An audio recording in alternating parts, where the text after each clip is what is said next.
大家好，欢迎来到露天电影院，我是吉利波。今天我们来聊聊由美国作家埃默托尔斯所著的畅销小说《莫斯科绅士》，一个关于发现自我的礼赞改编的同名美剧《莫斯科绅士》。本剧由老帅哥伊万·麦克格雷格主演，指导过《黑镜6》，获得76届黄金时段艾美奖的导演萨姆·米勒执导。本书作者埃默托尔斯并不是俄罗斯人，他是一位出生于美国纽约州、土生土长的美国人，却虚构了一个发生于前苏联时期的故事。虽然本剧在细节上无法真实还原前苏联的社会风貌，但作者通过细腻的情感描写、生动的人物刻画以及对时代的敏锐捕捉，成功地营造了一个引人入胜且充满魅力的世界。好，接下来我们就一起走进这个故事。1917年的俄国沙皇被处死，列宁主义者建立了俄国苏维埃政权，随之而来的就是对资产阶级以及封建贵族的审判。亚历山大就是其中之一，他的房子被烧了，只能住在酒店。他不用工作，因为他有祖辈留下的丰厚家产。他有钱有闲有情调，可以说走就走的到时尚之都巴黎去感受温暖的春天。他完全可以从此就不再回来，躲过这场红色阶级革命，可他却回来了，并轻描淡写地表示自己因为想念俄罗斯的天气。这样一来，他将面临人民的审判，将作为无产阶级的敌人被流放。但他早年写的几首革命诗救了他，最终他被禁足在那间酒店，擅自离开就会被枪毙。1922年，审判结束后的亚历山大·罗斯托夫伯爵被押回酒店，关押在阁楼上曾经是酒店服务员居住的小狭间里。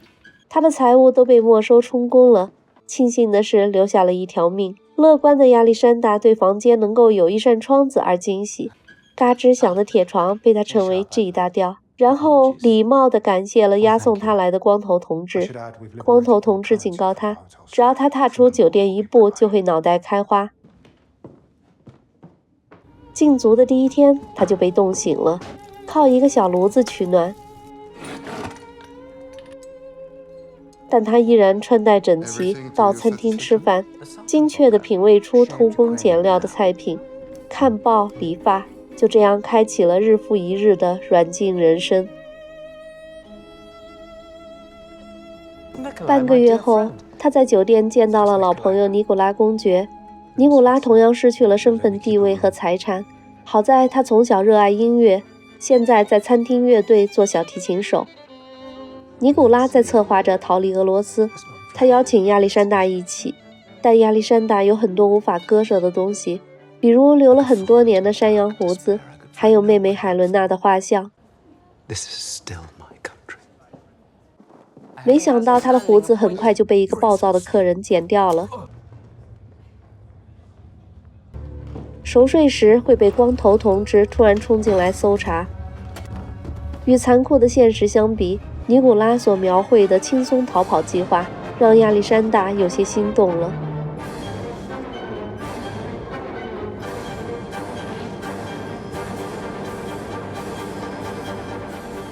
两人的不断接触引起了光头同志和热心服务员的注意。一个女孩妮娜闯进了亚历山大的生活，她对这个伯爵的称呼颇感兴趣，好奇地打听关于公主和为爱决斗的故事。这让亚历山大想起酒店老板藏着一对专供决斗用的手枪，老板已经换人了，可枪还在那儿。妮娜的父亲出去工作后，她就独自留在酒店，与亚历山大一样孤独又无聊，所以两个人很快就成了好朋友。女孩有一把万能钥匙，可以打开酒店所有的门。她带着亚历山大参观了配电室、用人房、炉火间、暗室等少有人涉足的地方。在仓库里，亚历山大找到了一些自己被没收的旧家具和物品，这些物品承载着亚历山大无数童年的回忆。当他看着女孩穿过杂物间，一扇门就通向外面的世界，仅仅一步之遥。亚历山大迟疑了，但在女孩的呼唤声中，他艰难地放弃了这个念头。接着他们来到一个机密房间，盒子里的一份资料上显示，尼古拉公爵已经是重点监控对象。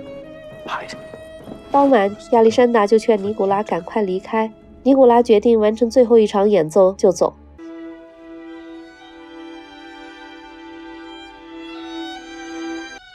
可没想到，还没演奏完就被抓住了。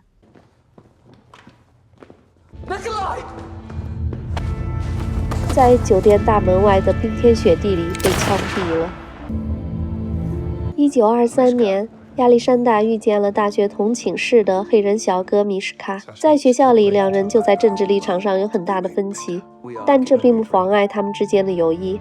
米什卡甚至一度是亚历山大的妹妹海伦娜的追求者和男友，两人的感情在亚历山大的反对中无疾而终。现在米什卡是苏维埃政权里的高层，当亚历山大质问他为了理想牺牲那么多人是否值得时，米什卡表示，任何为了理想的牺牲都是无法避免的，分歧依然横亘在他们之间。亚历山大无意中发现衣柜后有一扇暗门通向一个破房间，虽然四处透风，灰尘密布，但却是一个藏匿的好地方。在亚历山大和妮娜的努力下，房间变成了一间公主会客厅，两人在里面安详快乐地静谧时光。光头同志总是不请自来地闯入亚历山大的房间，他试图了解亚历山大和米什卡的关系，却碰了钉子。临走，亚历山大送给他一本《战争与和平》。一个新入驻的女演员安娜被亚历山大特别的气质吸引住，很快就邀请亚历山大到自己房间共进晚餐。上床是安娜获得胜利的一种手段，伯爵马上就成了他的战利品。安娜抽着烟，心满意足自己的胜利，然后一扭头就对亚历山大下了逐客令。为了赴女演员的约而爽约了妮娜，令小女孩非常生气。亚历山大向妮娜认真道歉，妮娜虽然原谅了他，但他们分别的时候也悄悄来到。妮娜已经到了读书的年纪，她天真的希望伯爵能做她的老师。亚历山大明白这根本不可能，于是他鼓励女孩去学校接受教育。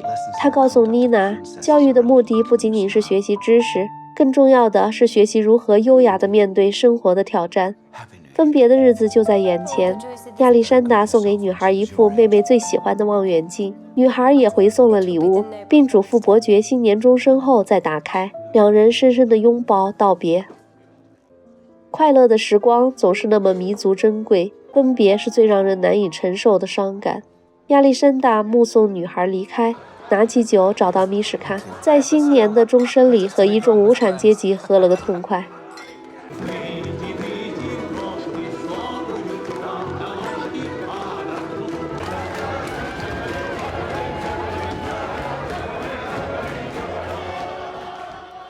深夜，两人回到房间，亚历山大当面感谢了米什卡冒着生命危险救下自己，同时为当年阻拦他与妹妹的恋情感到抱歉。两人就在这大雪纷飞的新年夜冰释前嫌。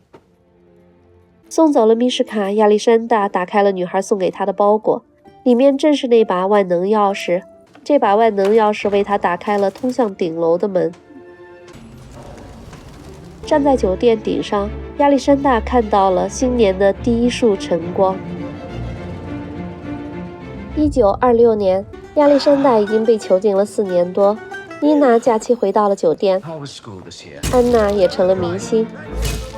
米什卡带来了亚历山大的祖母去世的消息。听到祖母孤独地死去，亚历山大决定用仓库里那些自家的旧家具举办一场纪念晚宴。酒店的工作人员都很支持他，但也提醒他这样做风险很大。米什卡非常反对亚历山大这么做，但亚历山大下定决心。此时的苏联正处于政治派别内斗期间，列宁死后，斯大林与其他派别争夺着控制权。光头同志找到亚历山大，希望他利用他的超群洞察力以及对上流社会了若指掌的经验，来帮助自己提高识人辨物的能力和更文雅的谈吐举止。亚历山大同意了。很久不近女色的亚历山大对安娜耿耿于怀，借机见面。安娜也坦然地与之共度良宵，并且告诉他，他有需要可以随时来，双方可以做一对毫无压力的炮友。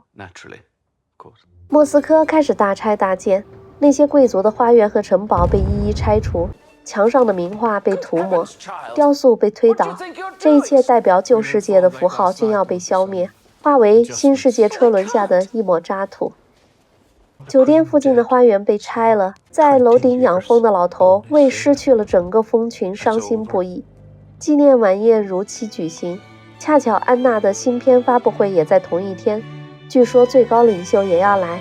酒店大堂挂满了领导的画像，可以见到伟大领袖，也让妮娜兴奋不已。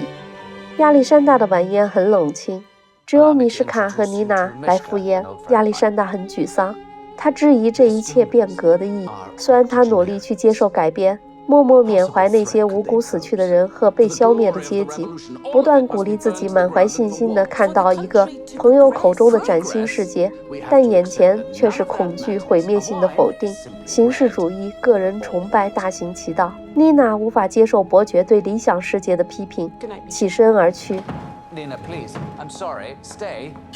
正当伯爵爆发毁天灭地的怒火时，光头同志进来告诉他，那些被他邀请的旧识，要么正在接受劳动改造，要么正在监视居住。他们根本自顾不暇地应付着来自革命的重锤。听到这个结果，亚历山大心灰意冷，留了一封信给妮娜，然后独自登上楼顶。站在寒风里，他体会到了妹妹海伦娜的绝望，只是一步之遥，他就可以和妹妹在一起了。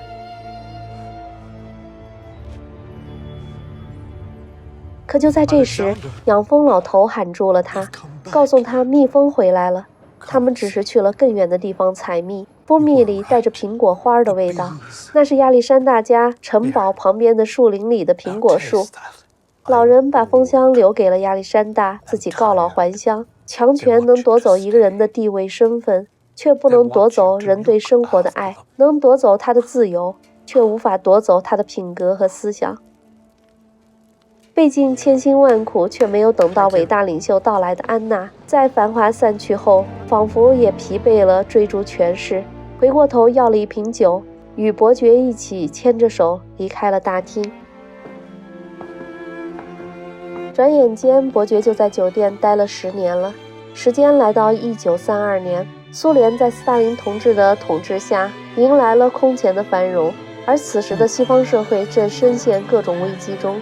各国的共产主义者和各界人士纷纷涌入苏联学习参观。亚历山大凭借超凡的品味以及永不会离开的优势，获得了酒店餐厅领班的职位。他和安娜的关系也很稳定，甚至有点如胶似漆。休息时间，他会到顶楼照顾蜜蜂，并且品尝一下花香四溢的蜂蜜。生活可谓平淡而有滋有味。光头同志也不断升职，可以在单间用餐。他也在亚历山大的推荐下读了不少书，开口就可以聊雨果的悲惨世界。但他不理解为何警长最后会自杀。他告诉亚历山大，新任的文化局长对一些手下不满意，他要求亚历山大利用职务之便去监视与安娜走得很近的小头目。亚历山大拒绝接受这个任务，但这个拒绝对于光头同志来说无效。这天，许久未见的妮娜突然出现在酒店大堂，两人在公主会客厅开心地聊天。亚历山大带着妮娜参观了自己的秘密基地楼顶。妮娜拿出亚历山大送的望远镜俯瞰全城，他们一起品尝新鲜的蜂蜜。妮娜正被熊熊燃烧的理想激励着，兴奋不已。亚历山大告诉她，无论何时何地，最重要的是关注自己的内心感受。匆匆一句之后，妮娜走了。厨房里忽然闯入了克格勃抓人。亚历山大开始担心安娜，却不慎打扰了安娜和小头目的约会，破坏了安娜一次拍片的机会。碰了一鼻子灰的亚历山大回到房间，发现米什卡不知什么时候来到了公主会客厅。米什卡沮丧地告诉亚历山大，自己因为不满文化局滥用审核权而与局长发生了冲突。他悲观地认为现在的一切都在变糟，农民失去土地，却没有得到可以填饱肚子的粮食，国家还在维持表面的歌舞升平，这并不是他努力想要创造的新世界。更糟的是，他公开指责了最高领袖的错误，这让他现在处境危险。亚历山大想帮米什卡，他唯一熟悉的人只有光头同志，但光头同志要求亚历山大找出小头目和将军密谋推翻最高领袖的证据来换取米什卡。他嘲笑亚历山大不也得跟自己一样对现实低头，为了保护爱的人而心甘情愿去做违心的事儿。亚历山大想起自己为了保护妹妹，在决斗中杀死了欺负妹妹的那名军官。要是当时没有阻止米什卡与妹妹的爱情，一切都会不一样。而现在为了保护米什卡，将要间接地杀死2个人，不论这2个人是否无辜，但他们终将会因为自己而死。躲在隔间里的米什卡听到了亚历山大与光头的谈话，他反对亚历山大用别人来换取自己，如果非要这么做，那么只有断交。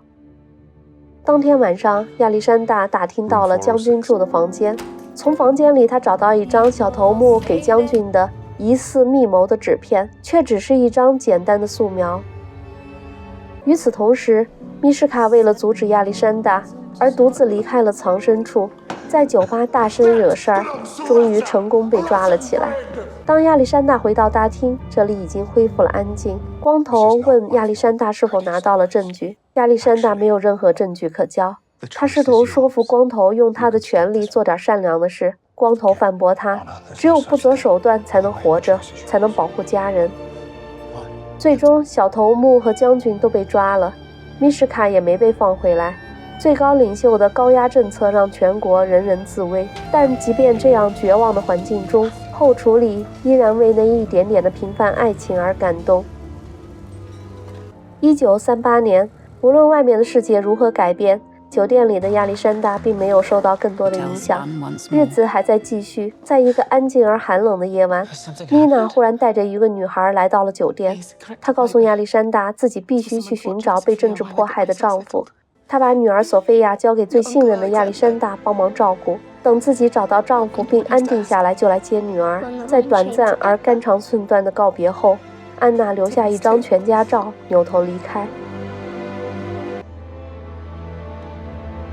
好的，莫斯科绅士上就介绍到这里。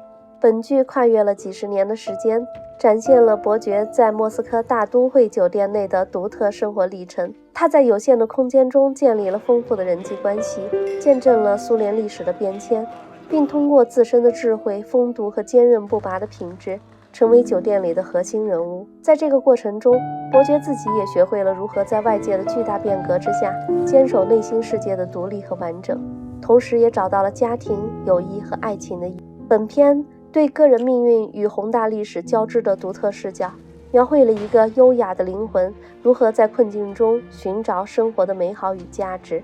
虽然里面强行插入的黑人角色严重有违前苏联的真实情况，但伊万的演技和偶像魅力让这部剧加分不少。本剧烂番茄影评人评分91分，观众评分73分。